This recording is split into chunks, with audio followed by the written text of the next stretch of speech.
Bonjour les amis. Alors comme tous les mois, je vous reviens avec une petite capsule sur les énergies astrales pour le mois de juillet. Nous sommes aujourd'hui le 3. Je n'étais pas très en avance ce mois-ci, c'était le week-end, je me suis pris du temps pour moi, ça m'a fait du bien. Alors le 3, nous sommes dans une journée de pleine lune. Et la pleine lune en astrologie védique, ou astrologie sidérale, ou en astronomie d'ailleurs, eh bien se trouve actuellement en Sagittaire à 17 degrés exactement. Et celle-ci, vous savez que nous, en astrologie védique, on parle de constellation, et la constellation dans laquelle se situe cette pleine lune est une constellation reliée à l'élément eau. Ça veut dire qu'aujourd'hui, vous savez que quand il y a une pleine lune, c'est toujours plus intense, eh bien nous pouvons traverser une véritable tempête émotionnelle. Alors, c'est certain que ça veut dire que souvent quand on a ces énergies de lune, eh bien on les retrouve pendant quelques temps, elles nous suivent. Donc au mois de juillet, on va pouvoir considérer qu'il va falloir faire tout de même attention. Surtout que automatiquement la pleine lune est opposée au soleil et le soleil est conjoint à Mercure à 2 degrés près, ce qui fait qu'on dit que Mercure est en combustion. En combustion, ça veut dire que Mercure, si on le regardait dans le ciel, on ne le verrait pas vraiment parce que la luminosité du Soleil cache la planète. Ce qui veut dire aussi qu'au niveau énergétique, qu'on considère dans ces cas-là que la combustion gâche les énergies de Mercure. Et c'est dommage parce que Mercure est actuellement en Gémeaux, elle est quand même chez elle, cette planète-là, puisqu'on sait que le Gémeaux est régi par Mercure. Ce que ça va faire, alors avec le Soleil placé comme il est, Mercure et l'ensemble opposé à la Lune, c'est que ça peut nous faire une communication extrêmement intense, voire beaucoup trop intense.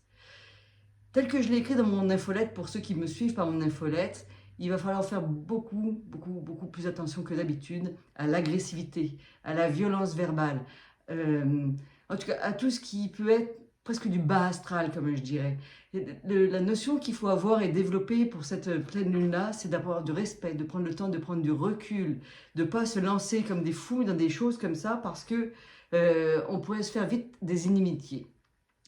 On est mieux de tourner 7 fois notre langue dans notre bouche et on est mieux surtout d'attendre quelques temps si on sait qu'on a de la difficulté pour les négociations. C'est pas les meilleurs moments pour une négociation, justement, ça peut être trop intense, on va dire. Si maintenant vous êtes capable de le gérer correctement, selon les signes évidemment ça change, mais si vous êtes capable de gérer cette période, ça peut être par contre une très belle période pour finaliser des projets ou se mettre en action si on sait qu'on est clair et qu'on est bien avec nous-mêmes. On ne commence pas une action actuellement si on est en colère. Donc on lâche la colère, on fait autre chose. Et puis en plus de ça, le nœud nord, est conjoint maintenant à Jupiter en bélier, ce qui peut aussi augmenter notre manque de discernement, tout ce qui est un petit peu confusion, illusion. Ça peut aussi, dans les meilleurs cas, vous aider sur votre intuition, surtout si vous êtes touché par ce nœud nord actuellement. Donc par exemple, moi c'est mon cas, je suis en retour de nœud lunaire, donc ça m'aide, j'ai l'impression. Ça, c'est mon impression. Ça me permet surtout de me rendre compte rapidement des éléments quand ils doivent être changés, d'avoir plus de discernement à m'observer, on dira. D'accord? Le nœud nord en bélier, ça amène à l'action. Mais vous savez que le bélier, il ne donne pas dans la dentelle non plus. Il ouvre des portes, certes, mais il peut être aussi agressif. Donc, je trouve que on a aussi plusieurs planètes qui ont le nœud nord actif. On a Mercure, Saturne et Soleil.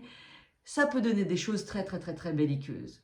Donc, on est l'été, c'est mieux d'en profiter plutôt que de se laisser envahir par l'agressivité. C'est sûr que, tel que je l'ai remarqué ces derniers temps, c'est très intense. On peut se faire prendre par n'importe quoi. N'importe quoi peut nous entraîner à tomber dans du bas astral.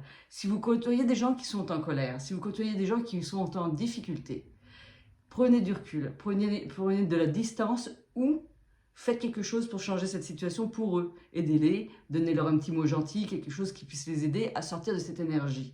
Parce qu'en ce moment, je ne sais pas si vous avez remarqué, mais si on écoute surtout les informations, etc., on est vite pris par du bas astral. On ne parle que de guerre, que de conflit, que de violence. C'est très difficile de rester avec une vibration haute.